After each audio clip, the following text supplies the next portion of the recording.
ছাত্র সমাজের উদ্যোগ, সেই উদ্যোগের সাথে বিএনপিও একত্রতা ঘোষণা করেছিল। তো কাজেই বিএনপিরও এখানে ভূমিকা আছে এই জুলাই বিপ্লবে।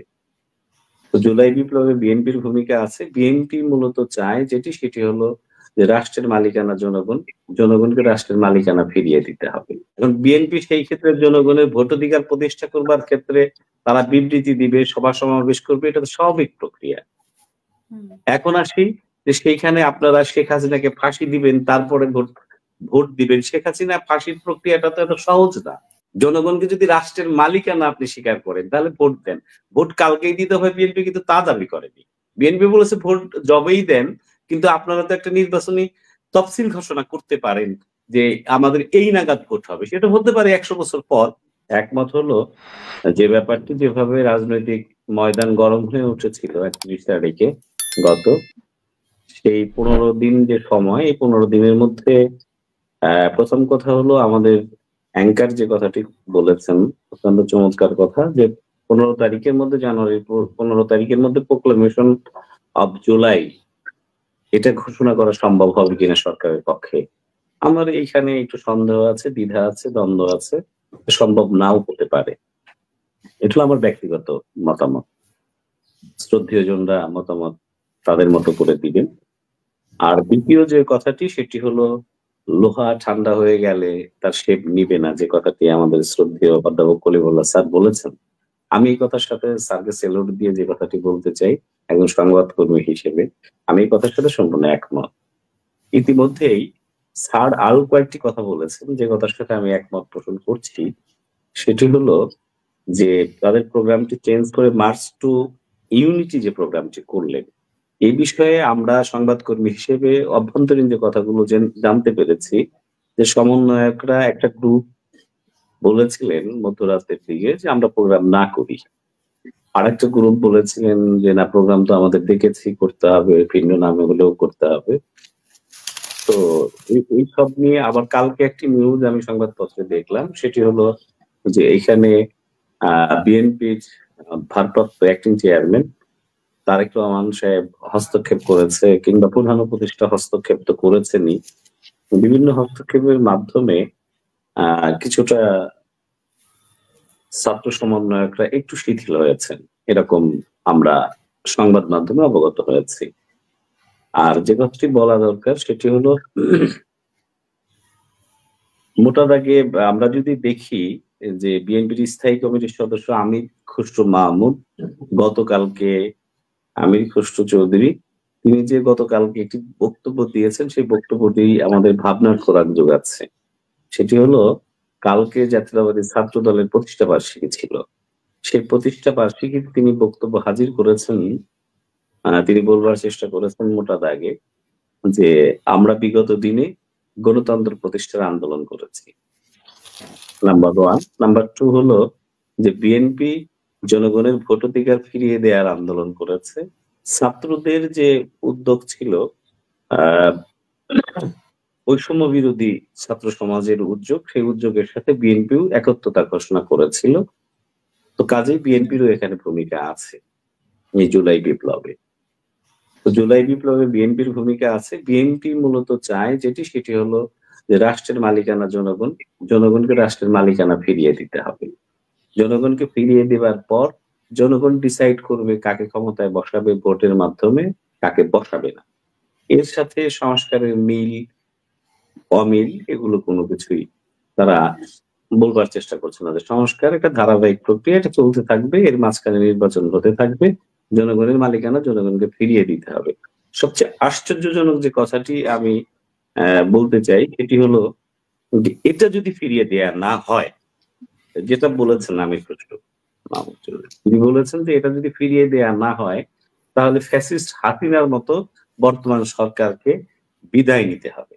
এই জায়গাটা হলো একেবারে গতকালের একটি পত্র পত্রিকায় প্রকাশিত কিংবা সংবাদ মাধ্যমে প্রকাশিত খুব আলোচিত একটি ঘটনা। এটি হলো জনগণের মালিকানা যদি জনগণকে ফিরিয়ে দেয়া না হয়, তার মানে ভোটাধিকার যদি অতি দ্রুত প্রতিষ্ঠা করা না হয়, তাহলে যেহেতু আমরা এই জুলাই বিপ্লবের বিএনপি বেশি তাড়াহুড়া করছে নির্বাচনের জন্য, বিএনপি সেই 5 আগস্টের পরে শুধু নির্বাচন করছে।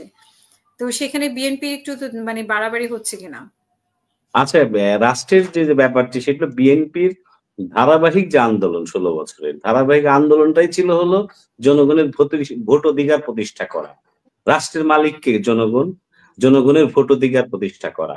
এখন বিএনপি সেই ক্ষেত্রে জনগণের ভোট অধিকার প্রতিষ্ঠা করবার ক্ষেত্রে তারা বিবৃতি দিবে, সভা সমাবেশ করবে, এটা তো স্বাভাবিক প্রক্রিয়া। এখন আসি যে সেইখানে আপনারা শেখ হাসিনাকে ফাঁসি দিবেন, তারপরে ভোট দিবেন। শেখ হাসিনা ফাঁসির প্রক্রিয়াটা তো এত সহজ না।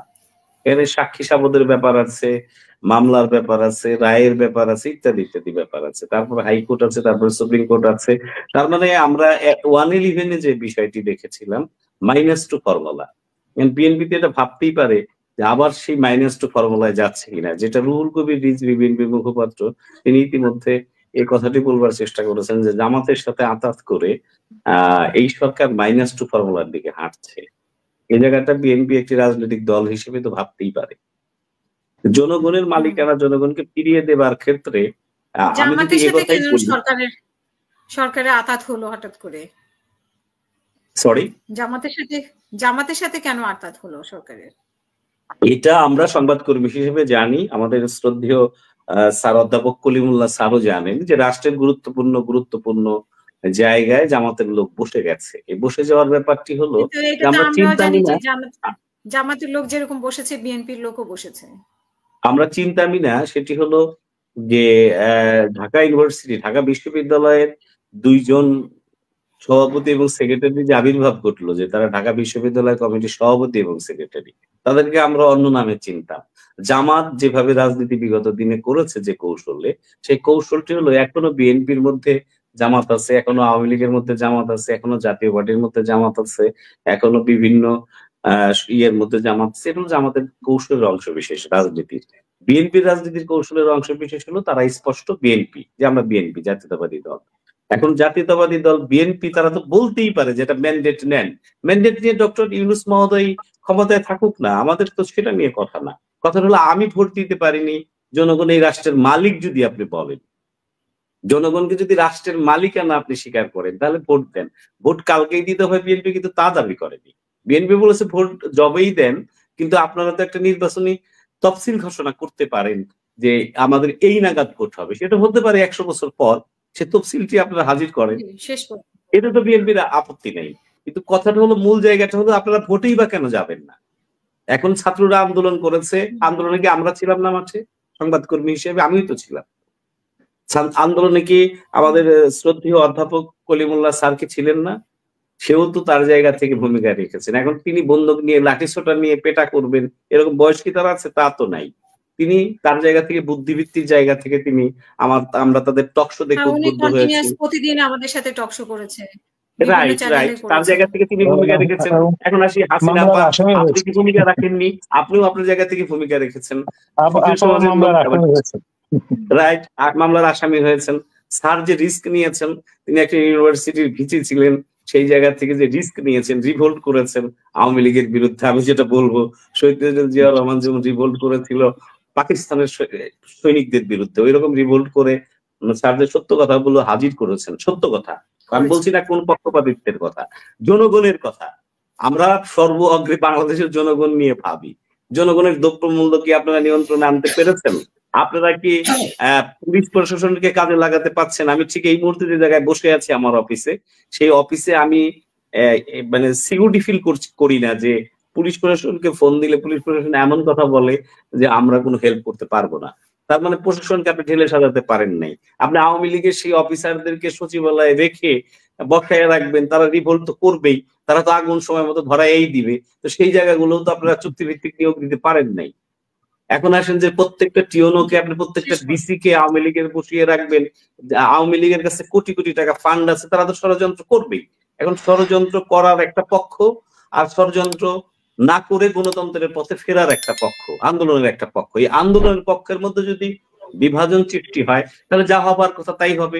সেই বিভাজন করবার ক্ষেত্রে ইন্ডিয়া তো মুখিয়ে আছে। চায়না অবশ্য কিছুটা বাংলাদেশকে ফেভার করছে ভূ রাজনীতিতে। এখন আমেরিকা